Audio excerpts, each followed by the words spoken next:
Welcome, I am the Kaiju no Kami, and tonight I'm going to continue Halloween month by taking a look at Kraken Releasing's latest Blu-ray releases, Garo Season 2, Makai Senki. Given that I have already talked so much about this show, there really isn't much more to cover at this point in time. This season follows directly after the events of Red Requiem and brings in a new villain for our Makai Knights to battle named Red Mask. I know, short and simple. Thus, how does Garo Makai Senki compare to its predecessor? Is it better? Is it just as good? Or should Garo have stayed just one single season? Let's dive in to find out. The heroes. If you've already seen my previous reviews on this series, or have watched the series for yourself, then you know the main character of this show is Saejima Kouga. If you have not seen this though, why are you jumping into Season 2 when you have a lot of stuff to watch first? Makai Senki continues the story of Kouga and his exploits to kill horrors. We get to learn more about the trials he had to endure after his father's death in order to become a Makai Knight. In addition to this, at the start of the series, Kouga has been granted a seat in the Makai Senate. Wait, a senator that actually does stuff? What a disturbing fantasy universe this is set in. We also get to see his relationship with Garo continue to blossom, who has been quite busy herself with a fantasy picture book she's been working on. Oh, and not only does she still seem to be a horror magnet despite not having any more horror blood in her system,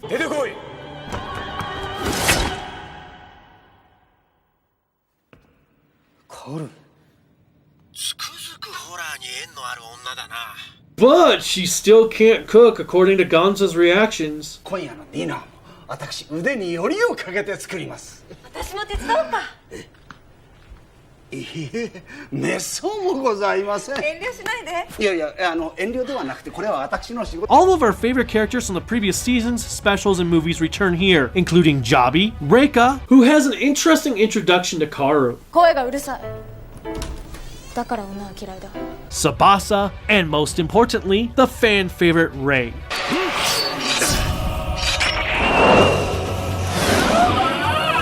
In fact, Rei ends up having several episodes to himself, some of which are the season's finest. More on that later. Though he is not the only one, as Jabi, Reika, and Tsubasa also get their own episode, including one of Tsubasa's guards from Beast of the Demon Knight, who is now a Makai Knight himself.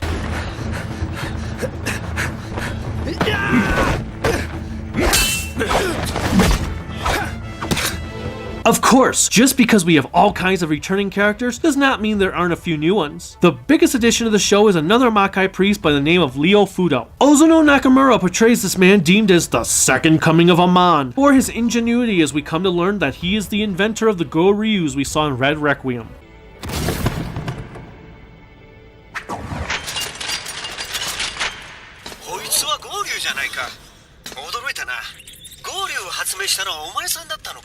Not only does Leo have an interesting backstory we come to learn late in the series that allows his character to grow immensely, but he brings a nice balance between Koga's seriousness and Rei's goofiness. I do like this moment here when Gonza first mentions Leo to Karu. え？ドライブ？ご心配なく。お相手は男性の方でございますよ。 Oh, Gonza, don't you know how wild Karu's imagination runs? She's probably thinking this now.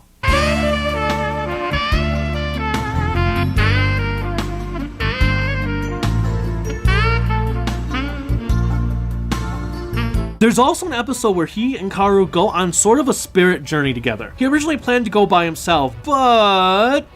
と言っても、カオルさんのことだからきっとついてくるんでしょうね。レオくん、お願い。 Another Makai Knight who shows up from time to time was one of Koga's teachers as a kid by the name of Wataru Shijima. 死んだらダメだよ、渡る。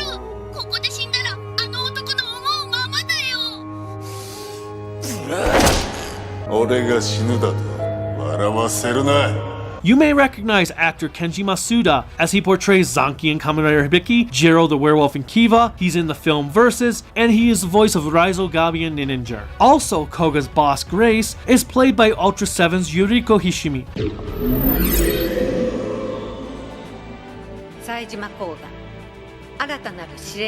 Lastly, I want to mention another interesting vehicle that was introduced this season, a spirit train. A spirit train?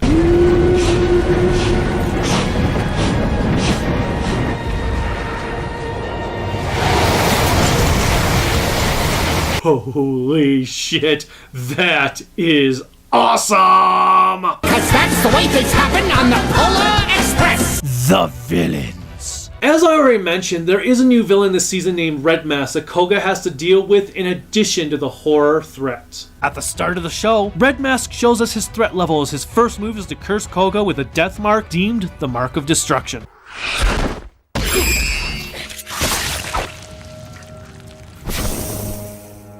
It turns out he does this to every Makai Knight in Japan, as he is a rogue Makai priest who has found a way to destroy horrors without the help of the knights, as he feels they have failed in their mission since horrors still exist. 魔界騎士がホラーを狩り始めてからどれだけの歳月が流れたというのだ。その間何も変わりはしなかった。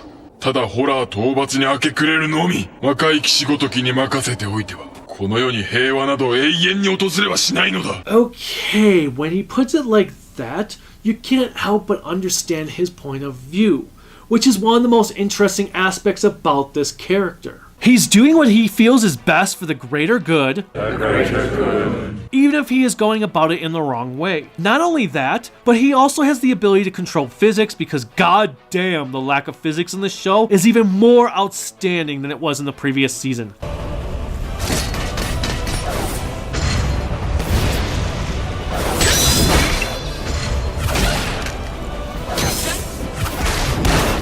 As if that isn't enough, he also builds his own mecha.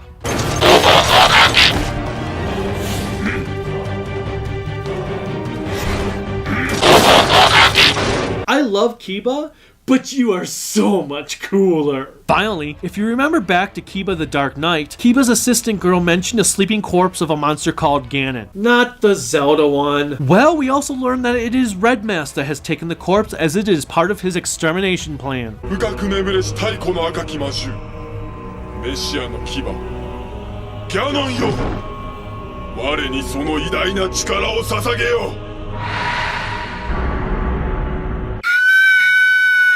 All this talk about Red Mask is probably making you wonder if the horrors are still even in this show. Well, yes, they are, but they're just not as prominent in this season, as this show is more story-driven compared to the first season. Nevertheless, we do get some interesting horrors, be it a man who is like a walking lighter that also believes it is okay to kill worthless people. いらない人間などいない。いるいる。腐るほどいるじゃねえかよ。I really can't argue that point of view either, though. A horror who is actually a whore.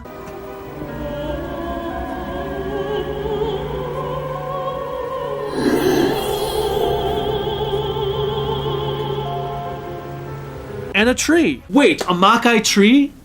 Somebody better call the Sailor Guardians to action. Plants are vital to Mother Nature. They are friends to every living thing. As the saying goes, heaven does not create one plant above another plant or another plant below that plant. Speaking of Sailor Moon, there's a horror makeup kit that de-ages a former actor who brings on one of the most memorable fights of the show.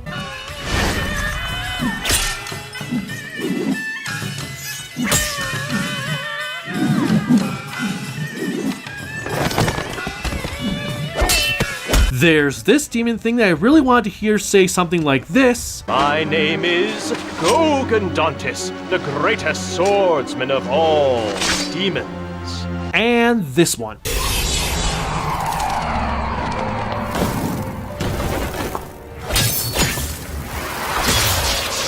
So much for the saying, words can never hurt me. The effects and music.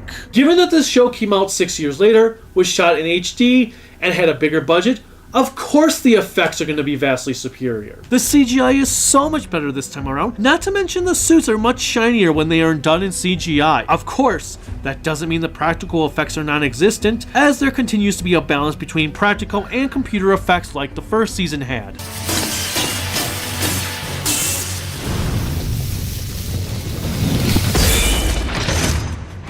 It isn't perfect though, as there is an occasional mishap with the green screen backgrounds, such as one moment when Jabi was waving her flags around and you could see the green around them, similar to what happens to me when I wave my hands around. I'm betting you can see the green on these, especially if you pause the video or move it in slow motion. Speaking of green screen backgrounds, there are a lot of them this time around, and it brings in a new flavor to the show. It's also interesting how there are a lot more battles done during the daytime compared to the first season, which was nearly always done at nighttime. There's even a couple that do take place at night, but magic is used to make it look like the daytime.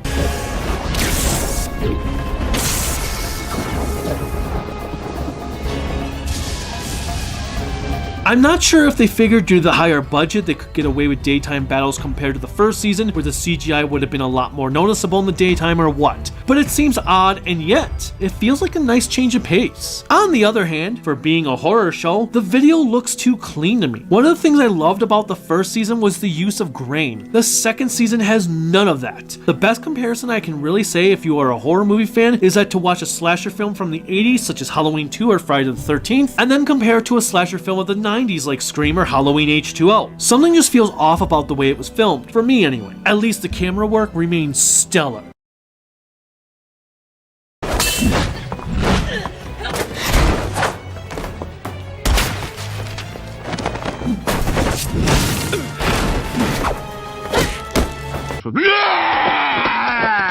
As for the music, a quarter of the soundtrack is carried over from the first season, while the vast majority of it is new music from the composers of Red Requiem, Yoshichika Kiriyama and Shiho Terada.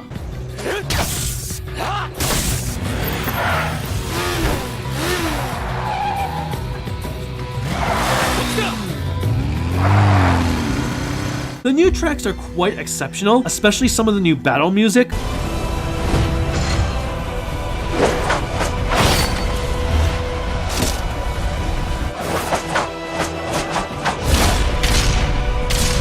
This one,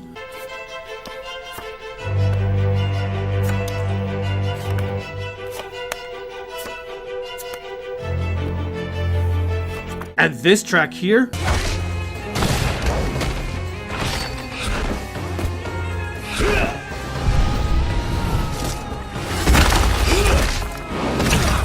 though to be perfectly honest, I don't feel like the score has anything that tops my favorite tracks from the first season. Like with its predecessor, the first opening is just an orchestral piece that really sets up the show, while Jam Project returned yet again for the second opening, My Name is Garo.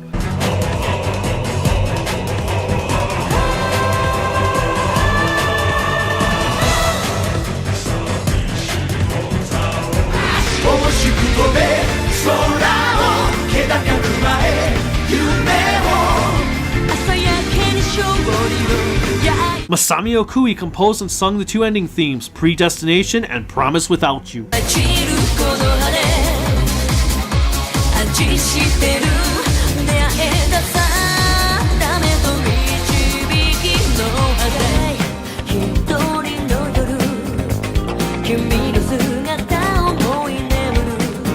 Both are good, however, I prefer Predestination between the two. The episodes. Unlike the first season, Makai Senki is pretty story-driven with only a handful of episodes focusing on the horrors, especially in the first half of the show. That's not necessarily a bad thing, yet I wouldn't have minded if it had been a little more balanced. The first season was definitely more horror-focused, with its main plot being relegated to like 8 episodes, while it is the opposite here. I love how the first season felt like it was a bunch of Tales from the Crypt episodes that happened to feature a few reoccurring heroes. Nevertheless, I can definitely see why someone would find this season to be superior of the two, as it is simply outstanding all around from its higher budget, its more story-driven plot, and it does test the waters a lot. Unfortunately, I just don't think most of the horrors are as memorable as those from the first season, so it's hard for me to decide which season I prefer. Both are great, and the episodes found here are just as good. In fact, even the weakest episode is not exactly bad, but rather weird, which goes to the 5th episode of the show titled Naraka. Naraka is about some estranged lonely man who gets off on making artistic manhole covers.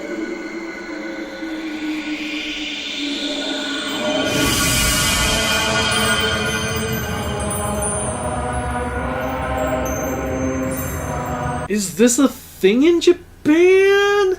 Do people fall in love with manhole covers? Either way, it's really kind of creepy. Naturally, somehow the dude's love for manhole covers was so disturbing, it ended up opening up gates for horrors to attack people. Now, move, look!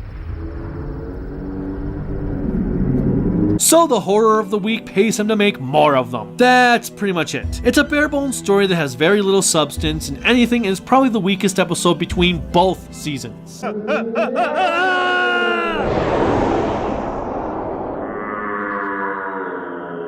As for my favorite episode, I wish I could say that is a tough one, because there are so many amazing episodes such as the makeup one I mentioned earlier, 私に何の咎めがございましょう。 one that has Kouga playing a game of poker, お会いできて光栄です。おだまり。私は口のうまい男は詰まったトイレと同じぐらい嫌いなんだ。さあ、ゲームを続けるよ。 and the episode that features Kouga and Red Mask fighting on the spirit train.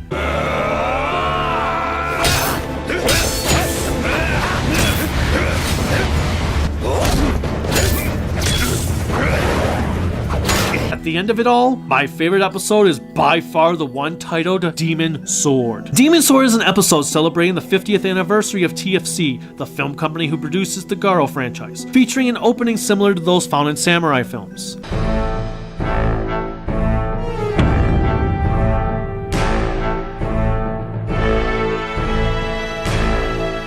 It features a dying samurai named Juzo Ogami who confronts an undefeated warrior, killing him Tarantino style, and then learning that the warrior was actually carrying around a horror-possessed sword. Due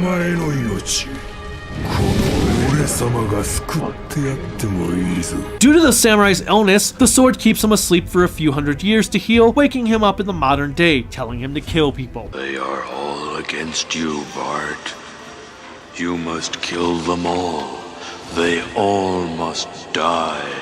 Juzo is reluctant to do so, as he only wants to kill strong warriors, which brings him to Rei.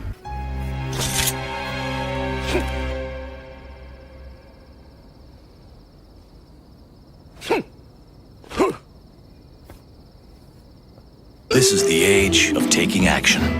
Viagra. Talk to your doctor. See if America's most prescribed ED treatment is right for you.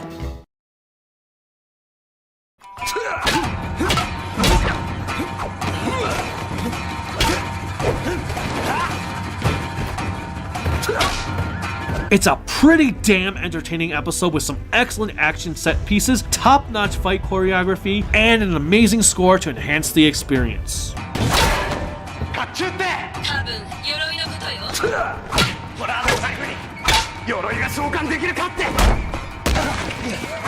Which for some reason is missing from the goddamn soundtrack CD. No matter how good the other episodes are, you can't get any better than this. The Blu-ray. Just like with before, Kraken Releasing continues to provide a top-notch release. Though, there are a couple of typos, and for some reason they have this character's name subbed with 3 question marks.